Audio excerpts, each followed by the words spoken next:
Hey guys, Joe here. Thanks for checking out another video on the channel. First one with the mic. Yeah. Hey, in today's project, what do you say we take this Dell and try to make it as fast as my custom PC? That's right, a Dell versus my custom PC. What do you say we dig into it? This is a PC that I picked up in a bundle of 4 computers. That's right, 4 computers for $40. 2 of them I wanted, but I wound up having to take all 4 of them in order to make the deal. This one supposedly is powered by an i5 processor, and it had Windows 7, but the hard drive, I threw that away immediately. Let's go ahead and open her up. Inside, you'll see the CPU cooler has been removed. I'm cleaning it, but I also wanted to verify that it was in fact an i5-3570. This is a 4-core, 4-threaded processor running in the 3.4 to 3.7 gigahertz range. Not bad for a cheap processor. Immediately to the right of it, you'll see 4 sticks of RAM. This is 1866 DDR3 RAM, however it's only running at 1600 megahertz. You'll also see I pulled the drive cage out of this computer case because it was in the way. This big block is gone now. I went ahead and drilled out the rivets underneath to free up all that room. What this does, as you can see by my hand, is allow me to run long cards. However, when I have a long card in here, it's going to interfere with both the front USB as well as the SATA connectors. So I'm going to have to come up with a creative solution for that. I'm thinking vertical mount. It's quite dirty inside too. Yuck. Looking at the rear fan, that is dust and a bunch of cloth. So it probably sat on a floor, but also it's full of dust, and that is not good to breathe in. Make sure you wear a mask when you're cleaning this stuff because that is literally the floating flecks of dead people. And trust me, you do not want that in your lungs. I've had it happen and I suffered for days. The overall layout is pretty standard for a micro ATX board, which is really good because it's going to allow us to do things like change out this power supply with a standard 4-pin CPU and 24-pin ATX power supply. We can change it out for a much newer power supply. Here it is a couple of days later, and as you can see, it's sitting next to my computer in a different case. Hey, how are you? And we are going to be trying to see what we can do about making this computer boot up and run well. Inside, you'll see I've made the first few modifications, such as going in and putting the CPU cooler back on, which is really good because it's clean now, so it should be able to keep it cool. Very low wattage at like 30 watt CPU, so it's not going to require a lot of wattage, but you'll also see I still have the 32 gigs of RAM because why not go overkill? Yes, and it looks cool in the system. Moving down, this is a EVGA GTX 750 Ti. This is the 2GB model. It's also the OC model. That's why, as you can see, it is running an additional 6-pin power connector. Not all of these use that. This one does for overclocking purposes, and I've overclocked it a little bit. Moving up, I've added a 450 watt power supply because of the standard ATX and 4-pin CPU power connectors. I was able to add a much more powerful PSU to this guy. You'll also see I cleaned the entire system out. I really don't like it when it's dirty. This card has been around for a while. You've seen it in other videos. However, I don't believe I talked about it too much. I really like EVGA, so I've collected a lot of their cards, and this happens to be one of the last ones that supports Maxwell, thus making it a okay choice for a system of this low quality. You'll see here I had to modify the front with a zip tie in order to keep the front panel on. Zip ties for the win, baby! For storage, we have a 240 gigabyte SSD, which is plenty for the operating system, as well as 1 or 2 games. You don't need a whole lot of storage in here.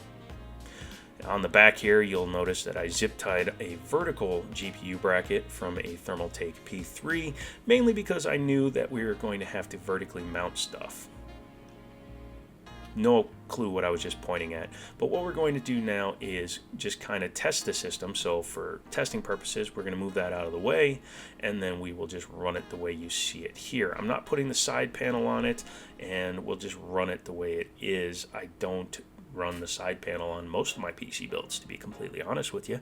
But yeah, let's go ahead and button her up and fire her up. I bought this case from a friend very cheaply, and I'm kind of regretting it. It doesn't have enough room. I don't actually like its layout. I thought they were bigger. Looking at the inside of it, you'll see that it barely has enough room to fit a 360mm radiator, and that's only because I forced it in there. Yeah, this case is not staying around. I'll be upgrading back to my Phanteks case as soon as I decide the layout. Here we are boot looping. The first 3 times it boot looped, I think it was because I changed a lot of stuff, including the memory, the PSU, the GPU, and the hard drive. But I believe now it's going to boot. Here it is going to the splash screen, which is good. So we're just going to have to wait for a few minutes while it boots up. The intrusion detection never worked on this computer, and I don't really care. Yeah. Here we are in the BIOS, and you can see that it's actually incredibly locked down, but here is the information you need. 32 gigs of 1600 megahertz DDR3 SD RAM.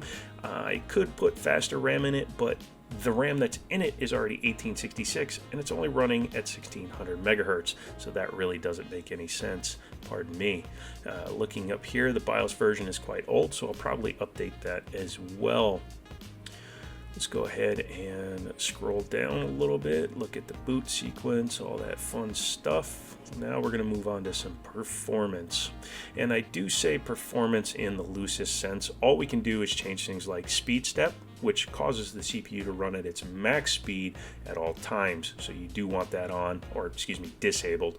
And then you want C states disabled as well, because C states allow the CPU to ramp up and down between tasks, so make sure to turn this off as well. By turning it off, you will ensure that the CPU locks into its fastest setting, so maximum turbo.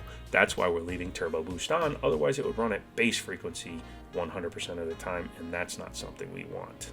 Power management, can't really do anything in here. You can just look at the features it has, but let's go ahead and log into Windows. Here we are in Windows, and as you can see, this guy is actually running Windows 11. Yes, Windows 11. Here it is. You can see the CPU cores. We are running the 3570, and I believe we're running anywhere from 3.5 to 3.7 gigahertz, so there is a little bit of fluctuation, but we are up higher, and that is good for us. Ignore the activate Windows. I don't have it hooked to the internet. I didn't notice it at first, and the Wi-Fi wasn't actually connecting. So yeah, what we're going to do now is close this. We're going to run a couple of benchmarks and see where we land. Ignore that. I don't have the smart audio hooked up, so we'll be right back with this. Here we go. Cinebench R15, as you can see here on hardware monitor, we're actually running and idling at about 36 degrees with a max of 46 degrees. It's not going to get much hotter than that, mainly because of the fact that the CPU is limited to the wattage it can run, but we are locked at its highest rated speed. So we're going to go ahead and get this ready to run, and we will go ahead and knock it out of the park. Anytime, Joe, click that button. Come on, man. Yep, you can point all you want. There we go. 4 cores running fast. This literally took a minute and 20 seconds to run, and I've condensed it down so that you can see it in a faster way. Multi-core, man. Here we come to the end, and the score is a 474 CB score. That is not terrible. A 7500T runs about the same score in a mini PC. Here we are trying to load 3D Mark, and look at that. Updates. I love updates. Updates are fun. We're going to wait for this update, and when we come back, we're going to run a Firestrike. So, you know, enjoy the wait. Oh, here we go. I ran a Firestrike even though I know that the 750 Ti is not really a strong card. It's not really designed to run Firestrike. It's more for like a Night Raid or lower end graphic situation, but I just wanted to see if it could run at its full speed. And the one thing I'll point out is 99 to 100% utilization means that there is nothing holding this card back. So the CPU, while being basic, is enough. Here are the results from the Firestrike test. As you can see, we have a graphics score of 5,141, a physics score, which is the CPU, of 6,540, and a combined score of 1,915. 4,524 being the fire score is not terrible for the equipment we have in here, but it is not a very good score in general. You're going to get less than 30 FPS in Battlefield. So that ain't good, son. It's not good. No, let's close this. And we're going to run, I believe, Spider-Man Remastered. It's been a little bit since I did this. All right, here we are in the game. As you can see, I have it at 1080p. Everything is very low, and I normally use a controller. It's not plugged in, so please ignore my really crappy web swinging. It averaged somewhere in the low to mid-20s. However, from the fraps that I was running also in the background, it made a paltry 22 FPS. It had a low of 12 FPS. Actually, 0.1s were about 3 to 6, but depending on which run I was doing, it was pretty bad. But that was because of the little stutters when you jump off of a building. Eee! So that is this system as it sits right now. It actually is quite usable the way it is sitting. It has a quad-core i5. It needs some stuff to be faster, and we will be addressing that in a future video. However, for a budget home gaming something PC for a youngster who doesn't have a lot of money, if you're going to try to do something, you might as well start with a computer that has most of the components already in it. I believe in recycling, I believe in upselling and upscaling, so what we're going to be doing is moving forward trying to build this up. But let's talk about cost now.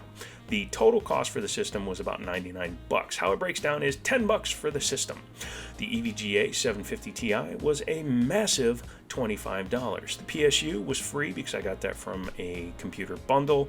240 gig SSDs are available for roughly $19, and the 32 gigabyte kit of RAM was $45 on eBay. Depending on where you're buying, it might be higher, it might be lower. So the total for this build was a massive $99. Not bad.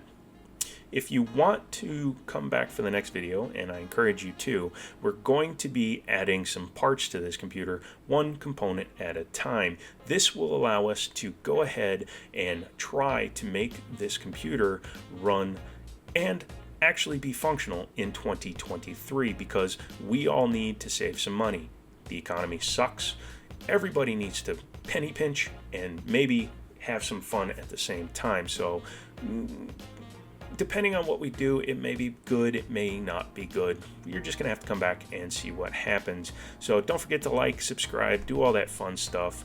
Come back next time while I shut this down, and as always, I'll talk to you later.